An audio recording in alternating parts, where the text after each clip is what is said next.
saison de Le Cubecast, le podcast de Grenoble INP NC Cube. Une fois par mois, notre école d'ingénieurs spécialisée dans l'énergie, l'eau et l'environnement vous emmène à la rencontre de ses anciens élèves. On vous présentera des profils et des parcours très différents les uns des autres, mais qui sont tous très inspirants. Et nous sommes vraiment fiers de partager avec vous les expériences et les souvenirs de nos diplômés. Aujourd'hui, on vous emmène à la rencontre de Olivier Wyss, diplômé en 2004 à l'NC Cube. Olivier a travaillé pendant 10 ans en tant que technicien supérieur dans le monde du spectacle. Il a souhaité ensuite reprendre ses études et a intégré l'NC Cube en 2001. Désormais chef de projet au CEA, il nous parle de son parcours, de la reprise d'études et des projets qu'il mène actuellement. Bonne écoute! Bonjour Olivier. Bonjour Célia. Et bienvenue dans ce nouvel épisode de la deuxième saison de Le Cubecast. Merci d'y participer. Merci à toi. Aujourd'hui, on va parler de ton parcours à Grenoble INP NC Cube et parler de toi aussi depuis que tu as obtenu ton diplôme et c'était en 2004, c'est bien ça? C'est ça, tout à fait. Alors avant qu'on commence, j'aimerais s'il te plaît que tu te présentes brièvement pour nos auditeurs et auditrices, mais sans parler du côté pro. Ça marche. Alors donc prénom Olivier, âge je le donne en hexadécimal, 38, parce que ça, comme ça pique un petit peu moins. Je suis plutôt sportif, j'aime beaucoup tout ce qui est sport de montagne, c'est d'ailleurs pour ça que je me suis installé dans la région. J'ai pratiqué le parapente pendant 17 ans, je fais encore du ski de randonnée, de la randonnée en montagne, etc. J'ai toujours été passionné de sciences, de technologie, d'innovation. D'accord. Je suis très bricoleur, je bricole beaucoup. Je fais aussi beaucoup de vélo, je suis impliqué dans des ateliers associatifs vélo, je ne sais pas si on en reparlera plus tard, mais voilà. Je vis avec mon chat qui s'appelle Schrödinger. D'accord. Comme le chat du physicien. Tu le mets pas dans une boîte? Oh, il s'y met tout seul, il adore les cartons. Voilà, et donc j'ai pas d'enfants parce qu'en fait je suis issu d'une famille très nombreuse, donc j'ai beaucoup de frères et sœurs qui se sont largement chargés de surpeupler la planète, donc moi j'ai dit que je ferai pas d'enfants. Okay. Voilà, okay. En résumé. C'est une bonne raison. Bon écoute, je te remercie pour tout ça. On va parler en fait de ton diplôme et de ton expérience à Grenoble INP NC Cube. Tu as fait un DUT génie électrique et informatique industrielle. Puis tu as travaillé pendant 10 ans comme technicien supérieur dans différentes entreprises, avant de reprendre tes études. Et c'est là que tu es entré à Grenoble INP NC Cube en 2001. Comment est-ce que tu as eu envie de reprendre tes études après plus de 10 ans de vie professionnelle? Alors effectivement, après le bac, j'ai obtenu mon DUT de génie électrique. J'avais démarré une année de maths sup que à l'époque j'ai planté parce que voilà, j'ai des problèmes personnels à l'époque. C'est l'année où j'ai perdu ma mère et tout, donc j'ai abandonné en cours de route. Après, j'ai travaillé effectivement dans l'industrie électronique. Ça m'a très rapidement saoulé.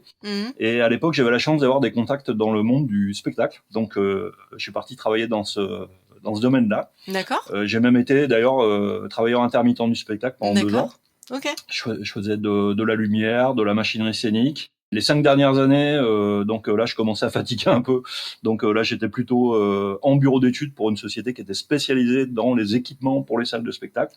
Ça m'a donné l'occasion de travailler sur des très belles salles comme l'Opéra de Lyon, l'Opéra Comique à Paris. Le Théâtre National de Toulouse, le Théâtre National de Martigues. Je travaillais aussi à l'étranger. J'ai travaillé à l'Exposition universelle de Séville en 92. J'étais parti aussi au Gabon installer des équipements scéniques pour le Centre culturel français de Libreville en pleine période électorale. C'était assez rock'n'roll. Ouais, j'imagine. Et puis je suis arrivé à un stade où déjà je faisais un travail à la fois bureau d'études et chef de chantier. Je faisais presque en fait un travail d'ingénieur, mais avec un salaire de technicien. Et puis le monde du spectacle, c'est un métier pour les jeunes parce qu'on y passe ses week-ends, ses vacances. On n'est jamais en vacances en même temps que tout le monde. Voilà, donc avec ma conjointe de l'époque, c'était pas forcément facile. Donc j'ai décidé de reprendre mes études. Je comprends. Donc j'ai commencé par partir en Polynésie pendant 6 mois avec un gros paquet de bouquins de physique et de maths sous le bras pour essayer de réviser là-bas. D'accord. Et puis et après j'ai eu la chance effectivement d'intégrer le cycle DUT plus 3 de l'Institut National Polytechnique de Grenoble à l'époque. Ouais. Et j'ai pu rentrer directement en 2e année à ce qui s'appelait à l'époque l'ENSIEG, qui ensuite est devenu NC Cube. Ok. Donc cette envie de reprendre tes études, finalement, elle est venue de ton chemin de vie, parce que, bah, tu voulais c'est une reconversion, enfin, quitter ce travail qui n'était plus fait pour toi et puis repartir sur autre chose, peut-être avec des convictions? Alors, bah, déjà, c'était une évolution parce que c'est vrai que quand tu travailles en tant que technicien audiovisuel, même si mon métier de l'époque, à l'époque, je regrette absolument pas, c'était passionnant. Mais bon, voilà, l'envie d'évoluer. Et Mmh. puis, comme je le disais en introduction, j'ai toujours été passionné de science et de technologie. Ouais. Passer un diplôme d'ingénieur pour entamer derrière une carrière d'ingénieur, ça me paraissait tomber sous le sens. Donc, c'est comme ça que je me suis retrouvé sur les bancs de l'école à nouveau, à 33 ans. À 33 ans. Et comment ça s'est passé alors, cette Super bien. reprise d'études? Ouais. Super bien, j'ai adoré. Il y a plein de gens qui me disent « Oh là là, mais t'as repris les études à 33 ans, t'as du courage et tout ». C'est pas facile. J'ai eu un coup de peau extraordinaire. J'avais pu négocier un licenciement économique avec mon patron de l'époque. Mmh. Et donc, en fait, quand j'ai repris les études, j'étais au chômage. Mmh. Et donc, on avait en introduction 1 an et demi de remise à niveau maths et physique, Mmh. à raison d'une semaine de cours toutes les 3 semaines. Donc, pendant que mes collègues qui, eux, travaillaient... eux, ils venaient prendre une semaine de cours, puis ensuite ils retournaient bosser 2 semaines. Mmh. Moi, j'avais une semaine de cours, et puis ensuite, j'avais 2 semaines où je pouvais travailler mes cours tranquille et éventuellement faire du parapente. Donc, ça s'est super bien passé. C'était plutôt sympa. Et après, donc, du coup, je suis rentré en 2e année d'école d'ingénieur directement. OK. Et c'est là que je me suis retrouvé avec mes jeunes collègues de l'époque. Et ben justement, ça a été quoi ton parcours au sein de l'école? Filière, association, Alors, je me suis pas trop impliqué dans les associations. Au niveau filière, à l'époque, j'ai fait un truc qui s'appelait production décentralisée et stockage de l'énergie, D'accord. parce que ça permettait d'ouvrir sur les énergies renouvelables qui m'intéressaient particulièrement. J'ai été super bien accueilli par mes collègues de promo. Euh, on s'est beaucoup entraidé, donc eux, ils m'aidaient plutôt sur les aspects maths physique pour lesquels j'étais un peu limite, de par le fait que j'avais lâché l'affaire depuis pas mal d'années. Et puis moi, par contre, je leur apportais un peu d'aide sur les aspects plutôt technologie, grâce à ce que j'avais acquis comme expérience dans l'industrie. Et puis du coup, on a formé de bonnes équipes. Puis du coup, à 33 balais, refaire un peu la fête avec des étudiants, c'est vraiment super sympa. Donc en gros, pour moi, ça s'est vraiment super bien passé et j'ai adoré cette période. Excellent. Tout ça t'a amené aujourd'hui à être, ingénieur de recherche Mm. et chef de projet au CEA. Alors, déjà pour commencer, c'est quoi le travail d'un ingénieur de recherche? Depuis pas mal d'années, je suis plus chef de projet qu'ingénieur de recherche, hein, clairement. Ingénieur de recherche, en fait, on va essayer de développer Alors déjà, si quand même un petit mot, Oui. le CEA, Commissariat à l'énergie atomique et aux énergies Oui. alternatives, ce qui nous a Tout permis à de fait. faire un peu de greenwashing sans changer de papier à lettres. Nous, on travaille dans le domaine de la recherche appliquée. C'est-à-dire, en fait, on est le maillon entre la recherche fondamentale et l'industrie. Notre métier, c'est de créer de l'innovation pour aider les entreprises françaises ou européennes à créer de l'emploi en France et en Europe. Donc, dans ce contexte-là, on essaye de développer des nouveaux produits, en l'occurrence, pour ce qui me concerne, dans le domaine des énergies renouvelables. Donc, ça consiste en quoi? Ça consiste à réaliser des développements, des expériences scientifiques pour montrer que les produits sur lesquels on est en train de travailler sont pertinents et qui fonctionnent bien. Et D'accord. ensuite, on va faire le transfert à l'industrie. Donc d'un point de vue purement pratique, ça veut dire quoi? Ça veut dire qu'on va faire éventuellement des simulations. Derrière, on va partir au laboratoire, on va monter des expérimentations pour montrer que nos simulations sont valables. Mmh. Puis derrière, on va se faire les rapports qu'on va transférer soit à nos partenaires institutionnels, l'Europe, l'ADEME, l'ANR, alors ANR, Agence nationale de la recherche, Mmh. l'ADEME, l'Agence pour le développement et la maîtrise de l'énergie, Mmh. ou à nos partenaires industriels qui sont venus nous trouver pour essayer de développer des nouveaux produits. OK. Voilà en gros le métier d'ingénieur de recherche. Et puis quand tu es chef de projet dans ce domaine-là, tu encadres potentiellement une équipe, une petite équipe d'ingénieurs, ingénieurs et ingénieurs de recherche, Oui. même si malheureusement dans le monde de l'énergie, des femmes ne sont pas assez représentées. Oui, et d'ailleurs, on a pas mal d'épisodes qui parlent de ça. Donc, on peut aussi relancer les gens vers les épisodes qui parlent des femmes dans ce domaine. Mm. C'est très intéressant tout ce que tu nous dis. Et justement, ce que j'aimerais, ce serait que tu nous donnes un exemple, puisque tu as fortement contribué à créer une nouvelle plateforme d'essai électrique qui s'appelle Smart Grid. Tu me dis si je le prononce pas bien. Baptisée Grid Control Lab. C'est sur le site du Bourget du Lac en Savoie. Et raconte-nous quelle utilisation est-ce qu'on fait de cette plateforme, quel va être l'objet de cette plateforme, comment est-ce qu'on va utiliser tout ça? Alors, cette plateforme donc a pour vocation de travailler sur les smart grids ou les réseaux électriques intelligents. D'accord. On en a la version 3 de cette plateforme. Mhm. Moi, j'avais déjà contribué sur les versions, on va dire 1 et 2. Ouais. En fait, sur cette plateforme, on a 2 activités principales. La première, c'est le développement de convertisseurs statiques en électronique de puissance. Alors, ce qu'il faut savoir, c'est qu'en fait, l'électricité qu'on utilise tous les jours, on estime qu'à l'horizon 2030, il y a à peu près 90% de cette électricité qui sera passée tôt ou tard par des convertisseurs électroniques de puissance. Par exemple, un chargeur de smartphone, c'est un convertisseur statique, toute petite puissance. Un champ photovoltaïque, il produit du courant continu, il faut le transformer en courant alternatif pour être utilisé. Convertisseur électronique de puissance, convertisseur statique ou convertisseur électronique. Il y en a de partout, des convertisseurs électroniques. La variation de vitesse, c'est des convertisseurs électroniques. Ne serait-ce que dans le moindre frigo, machine à laver, il y a des moteurs brushless dedans, il y a des convertisseurs électroniques, il y en a de partout. D'accord. Donc nous, on développe ces convertisseurs d'électronique de puissance.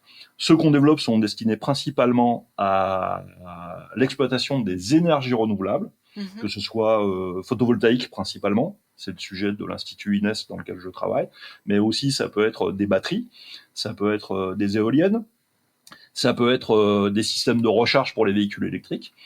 Donc tout ceci, on va les connecter ensemble pour vérifier après qu'on est capable de construire un réseau électrique qui va bien fonctionner en intégrant tous ces convertisseurs d'électronique de puissance.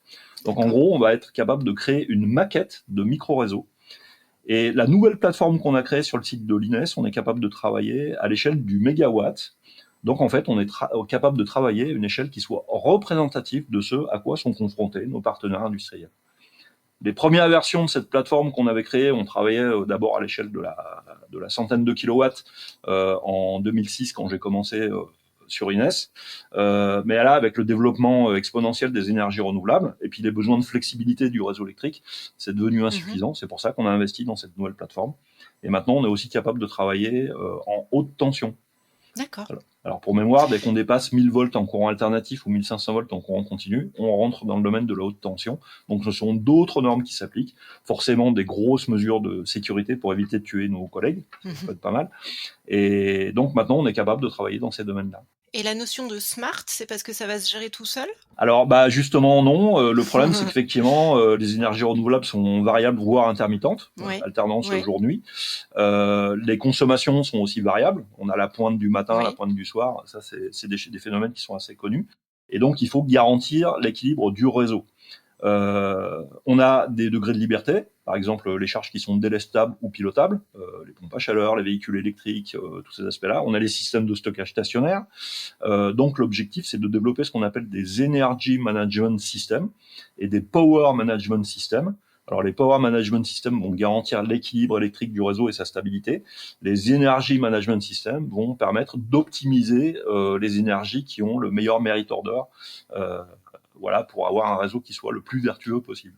Donc on travaille aussi sur ces aspects-là, et après on teste tout ça sur des maquettes à échelle presque à l'échelle 1. D'accord. Au moins à l'échelle 1,5 ou 1/10 quand on parle de grands réseaux. Bon, écoute, c'est très clair, je te remercie. Pour rester en fait sur ces projets, sur tes projets à toi, tu nous as parlé tout à l'heure de projets européens, Oui.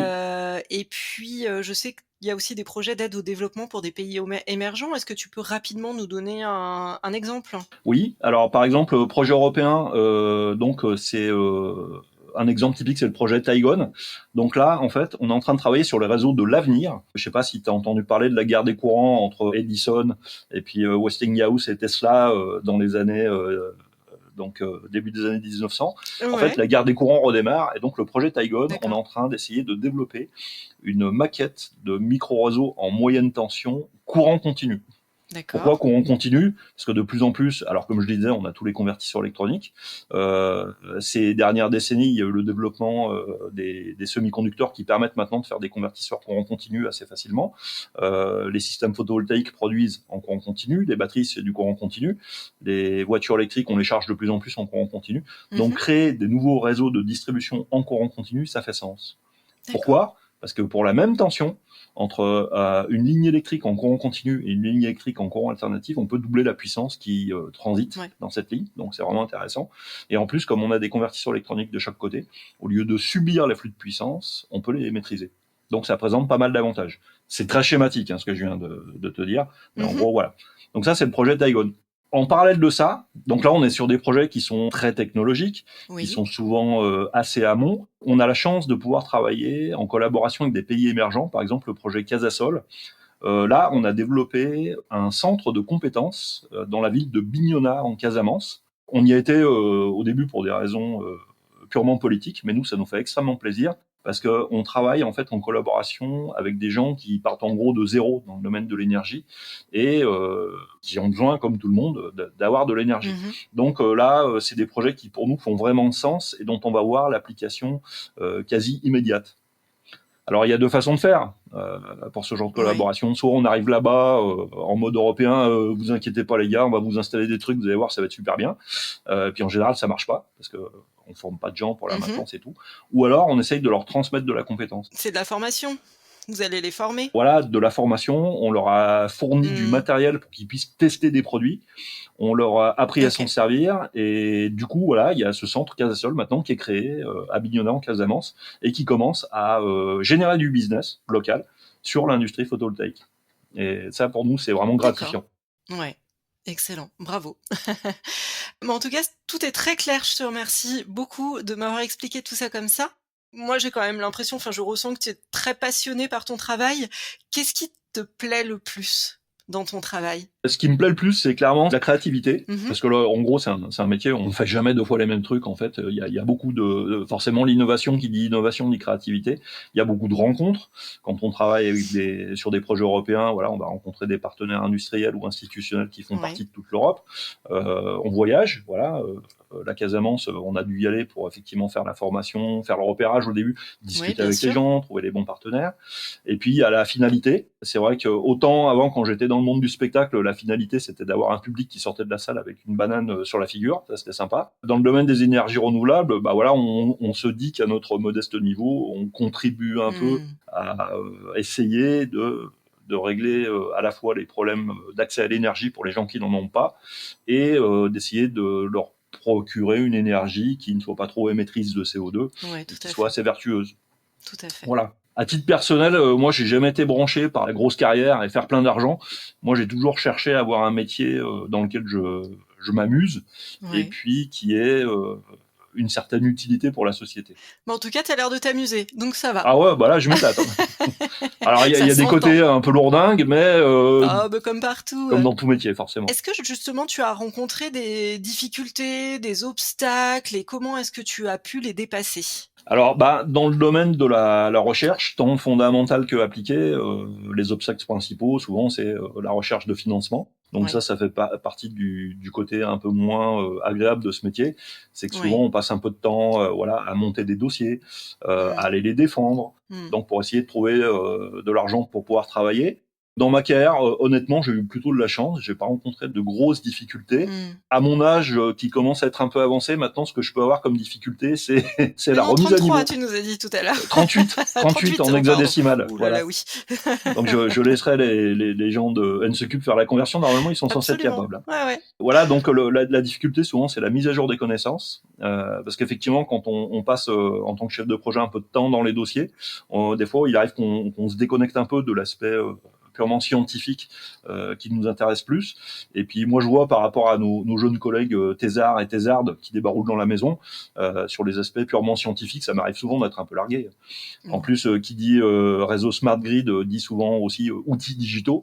Et voilà, les gens de ma génération sur les outils digitaux, si on lâche l'affaire 5 minutes, on se fait dépasser en moins de 2. Donc faut faire attention à ça. C'est vrai. Est-ce que tu aurais des conseils à donner aux étudiants et aux étudiantes qui sont actuellement à l'école ? Alors, c'était intéressant que tu nous parles de cet aspect de financement quand on fait de la recherche, parce que c'est vrai que c'est une très grosse partie, on en a parlé aussi dans d'autres épisodes. Tu as peut-être, je sais pas, d'autres conseils ou des choses à dire justement à ces étudiants et à ces étudiantes ? Des conseils, j'en aurais 2. Le premier, c'est surtout à destination des jeunes femmes. Oui. Engagez-vous dans le domaine de l'énergie. Le domaine de l'énergie, c'est un domaine qui est absolument fondamental. Les hommes sont surreprésentés. Et l'énergie, c'est un domaine qui est éminemment stratégique. Donc, il faut vraiment qu'on ait la parité dans ce domaine-là. Si on avait eu la parité dans le domaine de l'énergie par le passé, on aurait peut-être pris des décisions sur la politique énergétique de la France, de celle du monde en général, qui aurait peut-être été nettement plus pertinente. Un autre conseil peut-être, c'est, quelle que soit la carrière à laquelle vous vous destinez, il faut absolument travailler votre pouvoir de conviction. Mm-hmm. C'est loin d'être simple. Moi, je suis un ancien timide, donc même si maintenant j'arrive plus facilement à parler en public, mais il y a toujours quelqu'un à convaincre, quelle que soit la carrière. Que vous vouliez monter une start-up, faire une grosse carrière dans l'industrie, travailler dans le domaine scientifique, il y a toujours des gens à convaincre. Que ce soit un financeur, un comité scientifique, un partenaire industriel ou même ne serait-ce qu'au sein de votre équipe. Tout à fait. Il faut convaincre les gens. Donc ça demande deux choses. Déjà, c'est d'être capable de s'exprimer correctement. Si vous êtes un peu timide, n'hésitez pas à aller prendre des cours de théâtre. Et aussi, il faut faire preuve d'empathie. Il faut toujours être capable de comprendre ce que l'autre que vous avez en face de vous, il attend. Absolument. Et ça, c'est vraiment indispensable. Et puis, je pense que c'est d'ailleurs général à tous les métiers. Oui. Mais moi, je sais que dans le domaine de la science, ne serait-ce que pour convaincre les financeurs, et puis aussi de montrer que notre travail est intéressant et pertinent, il faut être capable de convaincre. On peut être le meilleur du monde dans son job, si on ne sait pas convaincre, ça marche pas.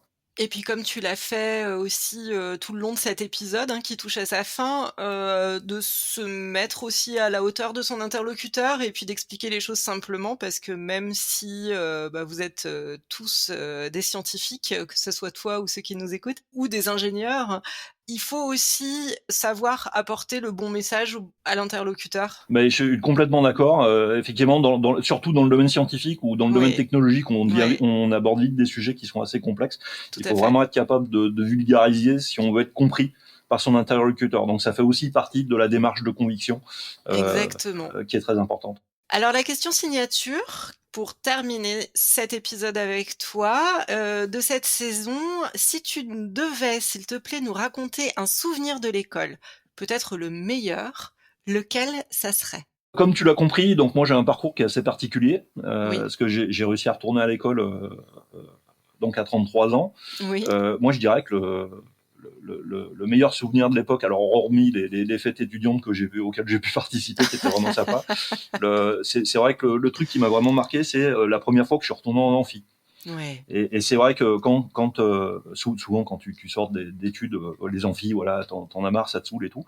Mais par contre, quand t'as eu des responsabilités de travail avec encadrer des gens, trouver des sous et compagnie, et puis que tu te retrouves sur les bancs de l'école avec tes collègues étudiants, c'était le bonheur. C'était vraiment le bonheur. Je me suis dit que j'allais à nouveau apprendre des choses, que j'allais passer 2 ans super, parce que je suis rentré directement en 2e année d'école. Et donc, j'ai adoré ce moment-là. Ouais. Et j'ai vraiment pris du plaisir à ça. Donc ça, pour moi, c'était le souvenir qui m'a vraiment marqué dans mes études. J'en étais sûre que tu allais dire ça. Je suis prévisible à ce point-là. Non, mais tu vois, c'est comme ça que je l'ai imaginé, parce que effectivement, quand on a une carrière, comme tu dis, retourner sur les bancs de l'école, c'est quand même quelque chose. Et je pense que aussi, vu la passion que tu mets dans ton métier, et ça peut que être un moment marquant. Ouais, c'est clair. Non, vraiment, j'ai adoré. Et puis s'il y a des gens qui ont l'occasion de voir ce reportage et qui ont un parcours un peu comme le mien, qui sont partis dans l'industrie et qui ont envie de reprendre l'école, si vous avez la possibilité, faites-le, c'est génial. Ouais, absolument. Eh ben merci beaucoup, merci infiniment d'avoir répondu à toutes nos questions. Avec plaisir. Bonne continuation pour la suite, à très bientôt. Ça marche, merci. Merci d'avoir écouté le Cubecast et rendez-vous le mois prochain pour un nouvel épisode à la rencontre d'anciens étudiants qui vous raconteront leur parcours. Pour faire vivre ce podcast, n'oubliez pas de le liker, de le partager et d'en parler un maximum autour de vous. À bientôt!